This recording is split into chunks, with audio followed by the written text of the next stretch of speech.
Hey yo, it's Fresh Hip Hop Opinion with your guy Oleezeh, and this is the last part of Uncle Luke's talk about the industry and P. Diddy. In this one, he gets a bit deeper. He gets right into the link between the industry and politics and all the intricacies about that. You could tell from the way he's talking that he has been really hard done by the industry and the powers that be. But before we get into it, people, don't forget to like, subscribe, and hit that notification bell. It's Fresh Hip Hop Opinion. Peace and love. And when you talk to Jay-Z, you listen to his interviews. What was man, hold on, man.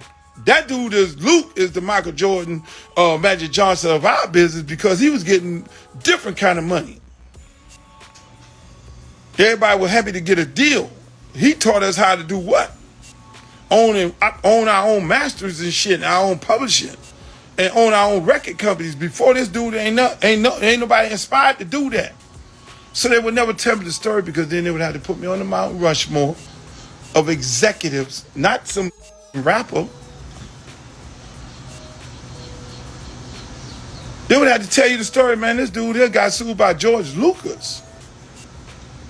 George Lucas. How they were trying to drain me. We're going to drain. We can't put him in jail because he filmed everything. We're going to drain his ass. We're going to drag him in the courthouse, make him spend a whole bunch of money. So I wouldn't stand at all. I go to the Supreme Court. I didn't have to go to the Supreme Court. Fight for free speech, parody. I grew up in an era where they put it on your record because they locked up everybody and then gave you a criminal record trying to take your voting rights away from you, but more so take your ability to get a good job at a state or federal level because you have now a charge where they just charge 8 people with one. So as a black man in the times that I grew up and even right now, you're designed to be nothing. You're designed to go to jail. Or be dead. The educational system is trash. So you got to have a strong family. You got to have a strong mama and strong daddy, which I had. Unfortunately, I have 5 brothers. I'm the 5th one. 4 of them, 2 physics majors. 2 physics majors made who's who. Another one, an astronaut. And the other one, a big-time executive chef, general manager. And then there's me, the baby. We all use our brains to then do what? To get the bag because our mom and dad, they used their brain. They hustled. And they taught all of us how to hustle. So at the same time, but dad and uncle taught us about the struggle. Black history, while everybody else was. We was getting that information on black history to know how this shit goes in circles. That's why I thank God for my Uncle Ricky and my daddy. They taught us the history.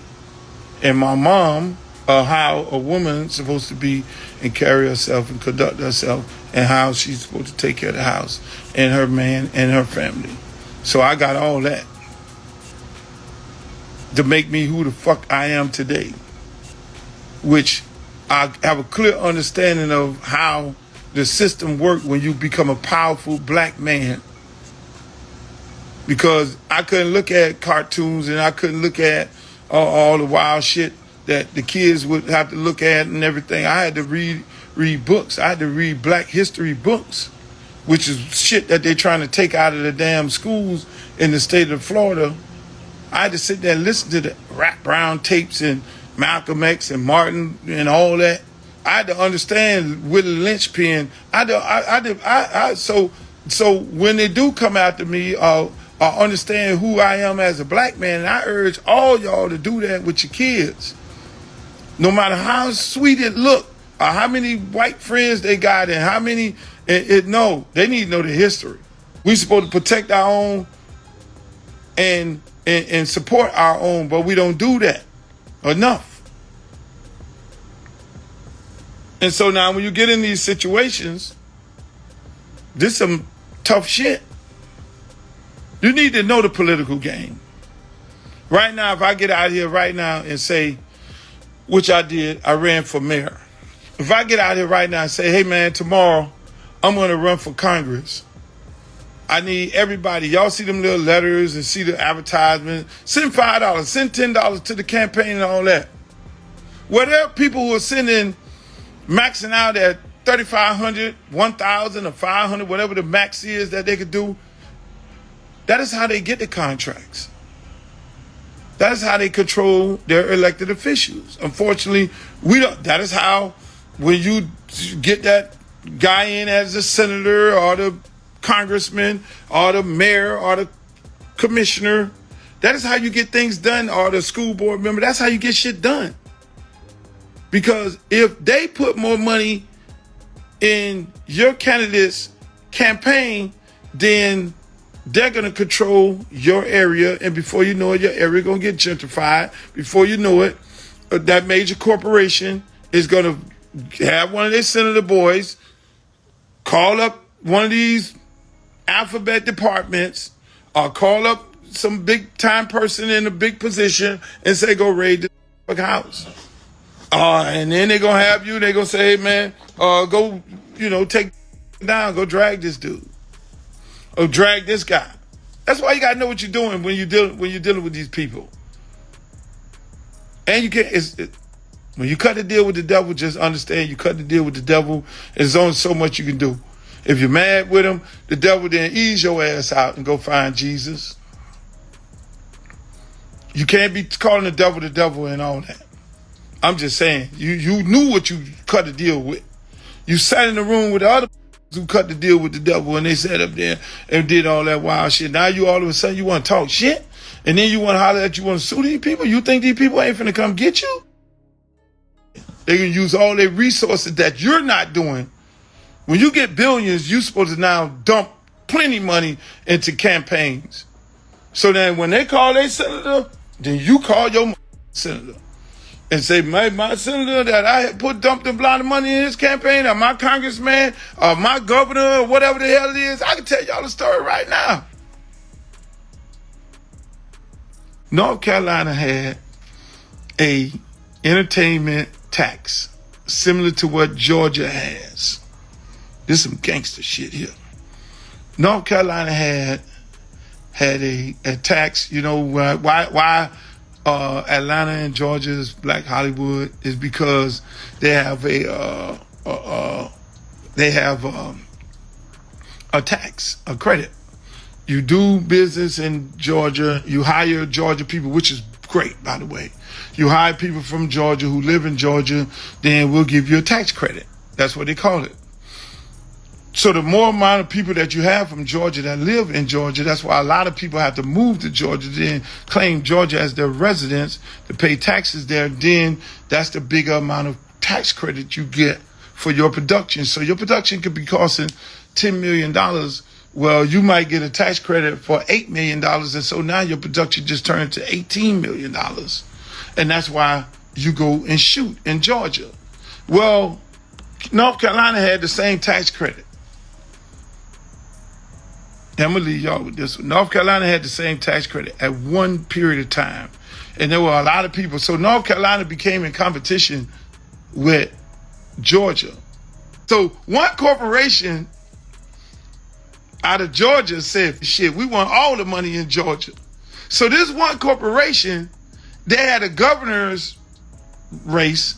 This one corporation dumped a bunch of money. Again, big bank take little bank. Dumped a bunch of money in this one candidate for governor race. With the deal was, you become governor, you're going to take the tax credit away from North Carolina and do away with it. Therefore, everybody in North Carolina going to have to then do business in Georgia. They're going to leave. Then they just erase the competition. This big bank take little bank. Mind you, that man won. That man took the tax credit away from North Carolina. Therefore, North Carolina was never a competition against them anymore. All the business that was going to Carolina, Georgia was getting its fair share, but then Georgia became the only in the Southeast to have a tax credit. So when you cut that deal with the devil and you go to with them people and talk about you want to go and sue these people, you better have your shit in order. You better have your house in order. And everybody keep talking about why they put these dudes, why these dudes getting taken down. Half of these dudes ain't did shit, but then they're gonna drag you and make the public think that you're something different. You lose all your damn sponsors, you lose all your family members, you lose everything. And all of a sudden you the Antichrist. Overnight you just became the Antichrist. And you gotta start selling shit. And you gotta go live a different kind. You better be prepared mentally to live different than how you was living before when you take on that fight. That's why sometimes it's like, hey man, y'all work this shit out, let's do a settlement. You get to a wall where anybody want to budge. Don't go take to the media. You ain't bigger than them people, man. And so I'm gonna leave y'all with this. Hey, look here, man, I'm praying for everybody. I'm praying for all the kids. I care about the kids. I don't fucking adults, they make their decisions. And I'm for the kids, man. I'm for all these kids of all these embattled, these brothers that are taking on these battles that they created. They ain't exempt. You create the battles, that's why you got to pick your battle. But everybody got kids. And the kids are innocent in all this right here. I'm not going to get the fame. I'm not going to get the credit. But then I look at it right now. I say, you know what? I could tell the stories. I could tell the facts with the receipts. I could tell factual stories with receipts and give it to them in the art form of a film, a documentary, a docuseries, a scripted series. And that's what y'all going to get. So I'm happy he tried to bury me and ain't give me my flowers.